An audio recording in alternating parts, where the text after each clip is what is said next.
Well, hello everyone. It's been a little while since I've done one of these because usually there's not much that changes, except I actually made a drastic change to the layout of this room. And as a result, it now seems and feels very different compared to last time. And I've gotten a couple new things to add to the studio. So I figured, why don't we do another studio tour? It's been a while. So I guess we're going to have to flip the camera around and get this whole studio tour started. So starting over here, we have the infamous box tower with a bunch of Apple products. Minus, where's the Samsung box? It's around here. Oh, the Samsung box is down here. So I guess now this tower here is exclusively of Apple products, aside from my little creation right there. It feels kind of weird how many Apple boxes I've collected over the years. It started with my iPhone XS Max. Well, actually, no, it's hidden underneath my pencil box, but it actually ranges from that iPod Touch 6 and the iPhone 5C below it. But yeah, I've collected a lot of Apple boxes over the years, and the stack has definitely grown. And actually, a lot of people don't get to see this on set, and that's because I basically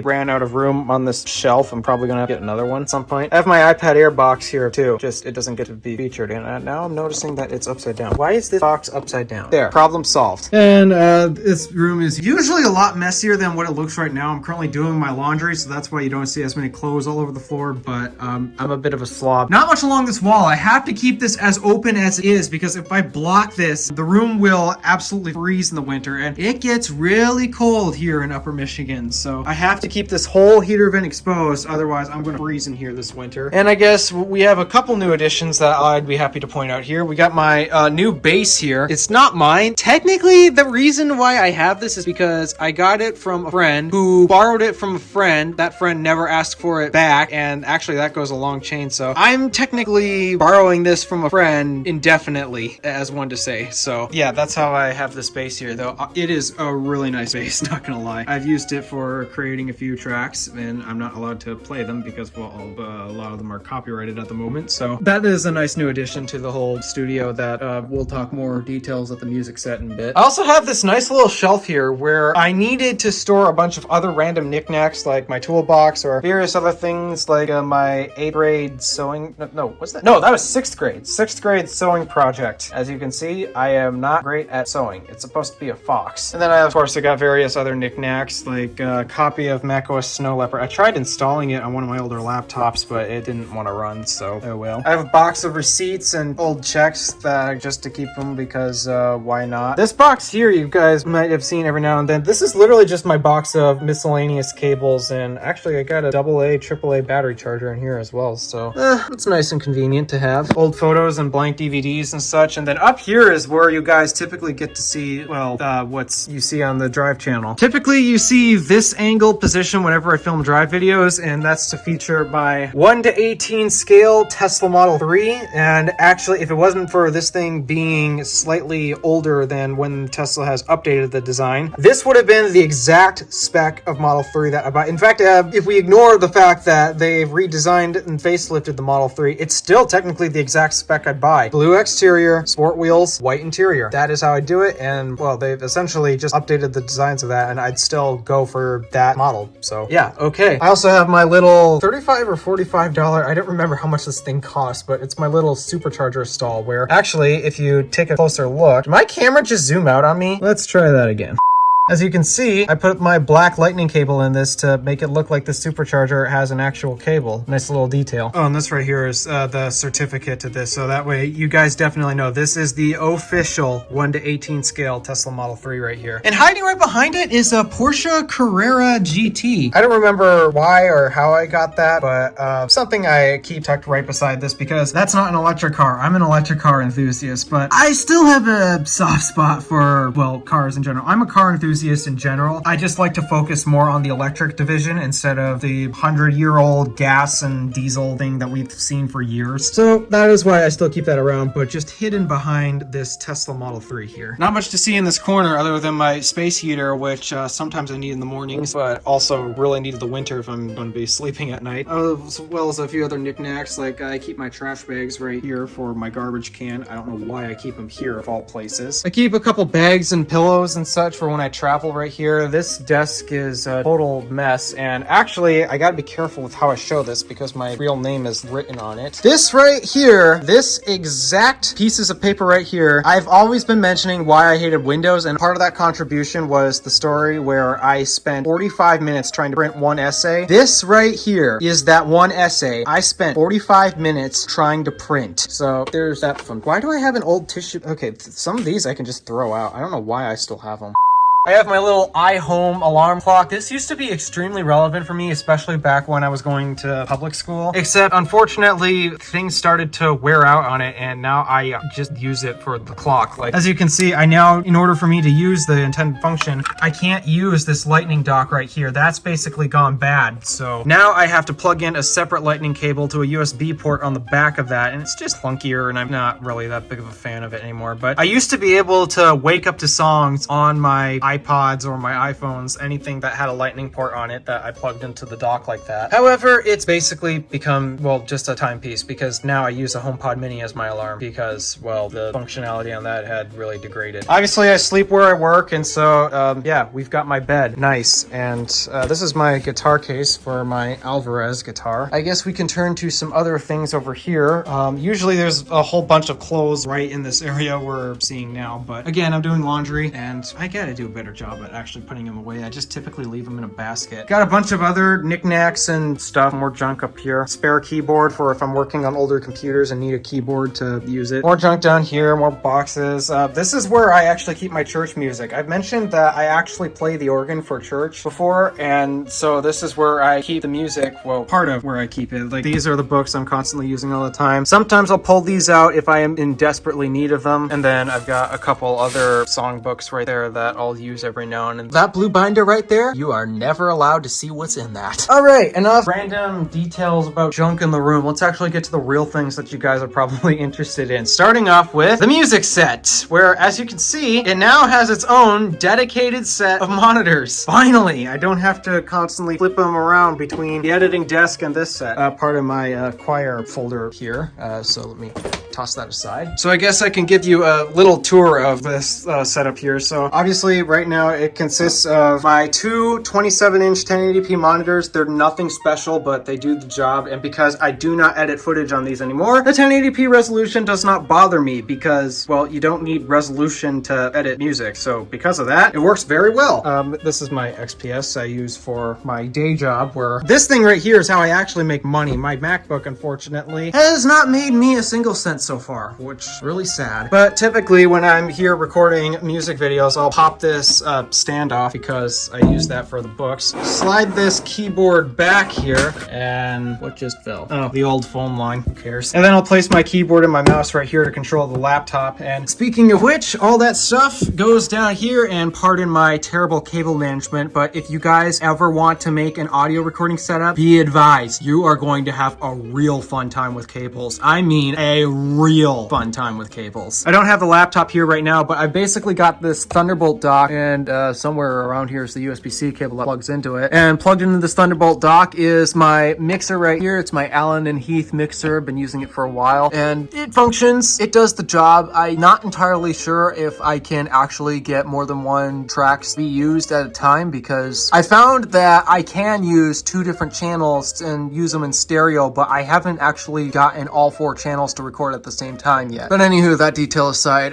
yeah, my mixer is plugged into that Thunderbolt dock, and also the Yamaha YPG 235 keyboard. This is, I've owned this keyboard for years. I love it so much. It doesn't have the full 86 keys that you'll see on a grand piano or anything, but this does have more keys than what you'll find on other cheaper keyboards. And this works as a really great MIDI keyboard. It even has quite a wide variety of sounds. If I recall, it's got almost 500. Like, let me see. So it has a number zero instrument for some odd reason. I don't know why. So let me see. 489 plus 1 is 490. So that's how many different sounds I can create with this. And part of that is a bunch of different percussion kits. So I can make so many different sounds with this thing. And then all I have to do is plug it into my MacBook Pro, and I get way more variety as well. So I love this keyboard so much. And then to the side here, tucked away, is my Shure SM58 microphone. It functions really great. It's a dynamic microphone. I got got a little windscreen here to help with the popping because, well, nobody likes to hear loud popping and such. This microphone's obviously plugged in my mixer, and yeah, that's basically a lot of what's changed here. Oh yeah, still the same Alvarez guitar. This has to be one of my favorite instruments I own, to be honest. I got the new bass over there, which, yeah, it's nice, but I mean, it's just, I'm more of a 6-string person, and this is awesome. Though I would like to eventually get a 12-string guitar in the future. And you might notice over here in that corner of my room is my actual first guitar. That actually needs some repair. I'd say we basically covered the whole majority of the music set. There's not much else to show, so I guess that means we gotta continue the tour to the main desk and the main attraction of the studio here. Well, after we get through this pile of junk, because there's a few accessories that I still happen to use. I've upgraded the tripod since last studio tour. This right here is, I don't remember what brand this is. It's a great tripod. I like using this a lot. I still have my old one though, right here. This is my great grandfather's old tripod. He was a photographer and he used this to take a lot of his shots, and I've obviously added the attachment to attach a phone to it. But yeah, I still have this tripod. In fact, I'll actually prefer to use this outdoors rather than my other tripod right there. I got the old iMac still here. I'm not getting rid of that for sentimental reasons, but yeah, the old iMac is still here. Then a couple other weird random additions to the studio. I bet you guys are kind of confused as of why I got it to begin with, but this right here is the charging assembly for a Tesla Model X Palladium edition. So it's not powered or anything. I plan on getting this power operated, but as you can see,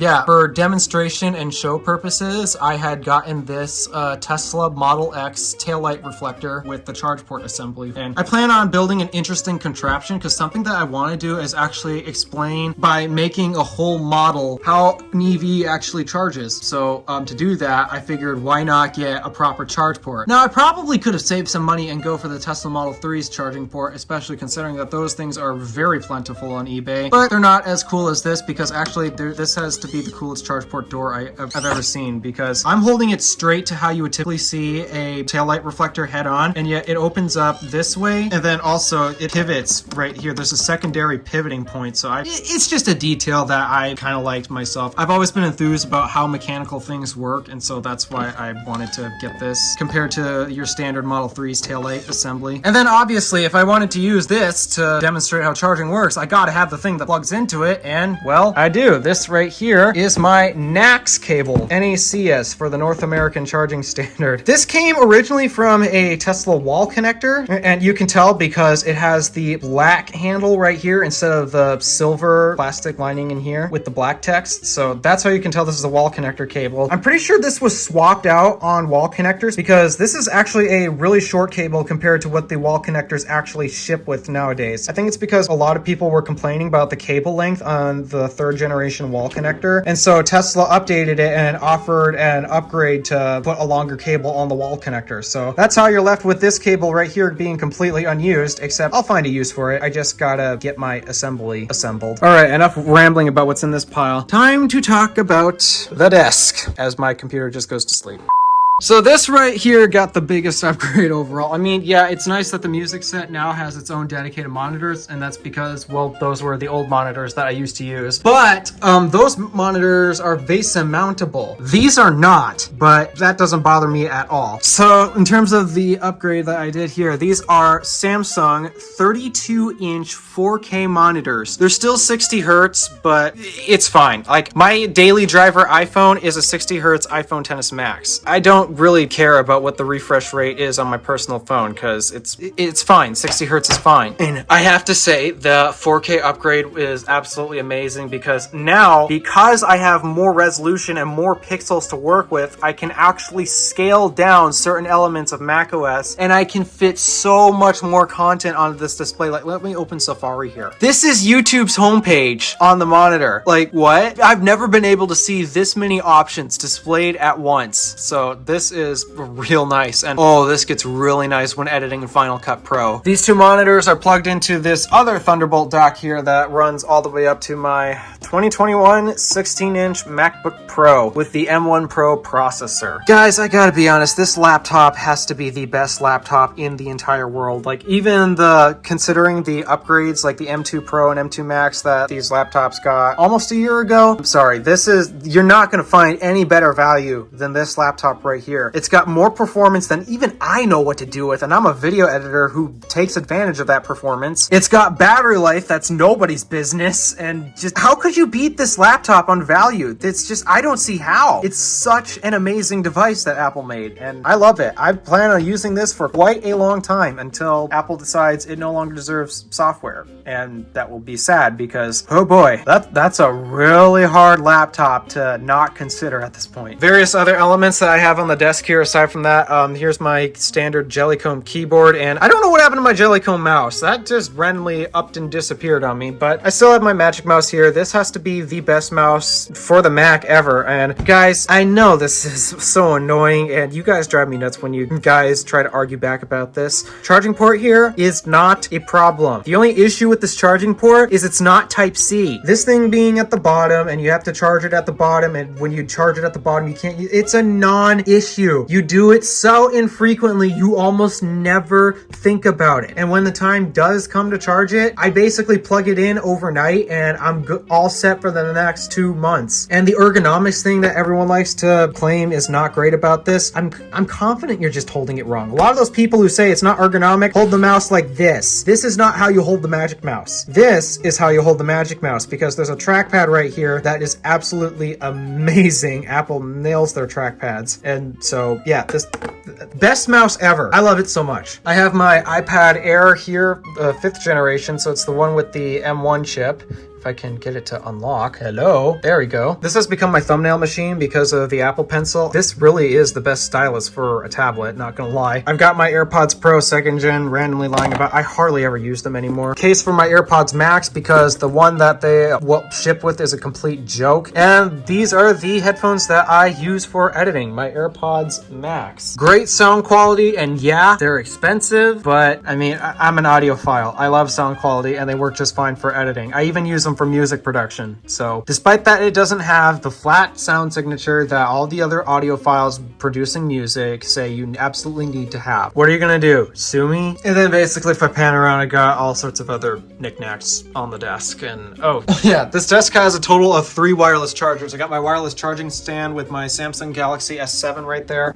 I don't know why I still have the thing because it's old, but oh wait, that's because that was the first smartphone that I actually wanted to get, and it was quite a few years later when I finally got it, but oh well, there's that. I also have this wireless charger right here, and that's a 5-watt wireless charger. And then my MagSafe puck right here for my MagSafe devices, like my AirPods and my iPhone 13 Pro Max, which I'm filming this video on. Oh, here's another cool accessory that I got that this thing is really nice. It's Tesla's battery bank, and the way this thing functions is there's a wireless charger on the back, so you can actually charge this thing just by setting it on top of a wireless charger. Like, Tesla advertises it working in their vehicles. I don't know if it'll work with any other chargers, but let me see. Let me place it on my MagSafe here, for example. And what do you know? It is charging. Wireless charging a battery pack. That's cool. It has a USB Type A and a Type C port. I've never gotten the Type C port to actually deliver power except for did I get to work for the Apple Watch? I don't remember. And then there's a wireless charging pad on top that I'll use to wirelessly charge my phone because I love wireless charging. You don't need to worry about cables having the correct ends or not. It's just you set the phone on the charger and it works. Oh, another element on the desk I forgot to mention that I've recently got.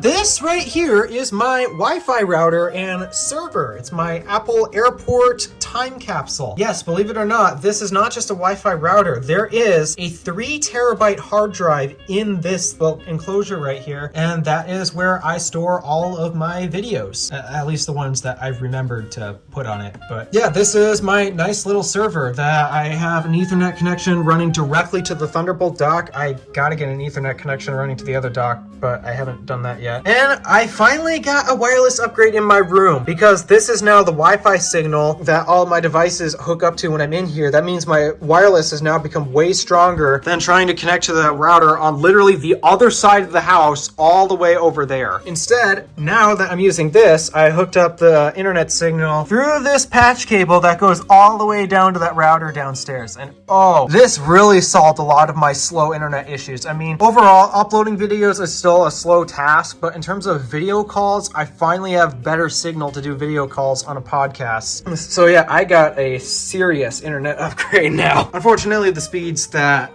this house gets still suck, so uploading videos is still something you really don't want to do here, or including live streaming, but I at least got better signal, something I really appreciate. And so that's basically going to conclude this little studio tour here. Again, not much has changed, but I figured I'd do that because, well, now the whole layout has changed, because as you might have noticed, my L-shaped desk, the way that it used to be in previous studio tours that I did, I basically had it follow along this wall here and then jut it this way, making it look a little bit like a receptionist desk. I just thought it used the space better. But the reason why I have it oriented the way it is now is because I just felt like it was time for a change. I had it the previous way for like 2 years and I just got a little bored. So despite that, I think I'd still prefer it the old way that I used to, because I mean, especially when you take a look at the monitors, the backs of it are white. I love white. So because of that, yeah, it's now not showing off the desk like it used to. And unfortunately, it is going to be a little harder to do product shots because it's harder to place the tripod right above the desk like I used to be able to do. So yeah, there's a few new challenges with the desk being the way it is, but I wanted to change. I was getting real bored of the last setup, and that's why I spiced some things up with. And also, I am really appreciating the monitor upgrade that I got, because 1080p, it's fine if you're not really doing video stuff. So things like scripting or working with music, it's fine. But I've actually discovered a little issue with Final Cut where sometimes I accidentally export, despite that before I even start the project. When I go to create it, I tell it this is a 4K project. Sometimes it would still actually export it in 1080p resolution, which is not what I want it to do. So now I have the ability to catch when it actually does that, because I could count pixels on my previous 27-inch monitors. These 32-inch monitors are obviously bigger by 5 inches and they're 4K. So now I should easily be able to tell when Final Cut decides, oh, we're not going to export in 4K anymore. We're going to export in 1080p. This video you're watching is 1080p because this is the vlog channel. I don't do 4K vlogs because it's kind of silly in my opinion. Oh, did I mention the chair upgrade? Yeah, I now have been using a new chair, this nice white little office chair. And before you guys start to freak out thinking it'll stain and all that, I don't really bring any drinks aside from water up here. So what's to freak out about? And I think that's pretty much going to conclude this tour right here. So I'm going to get back to filming some other videos for the rest of my YouTube network, because unfortunately I'm starting to slow down. So let's get back up to speed here. All right, thank you for watching. Do me a favor and interact with the stuff below. My name is Alpha DeWolf, Random Alpha, signing out.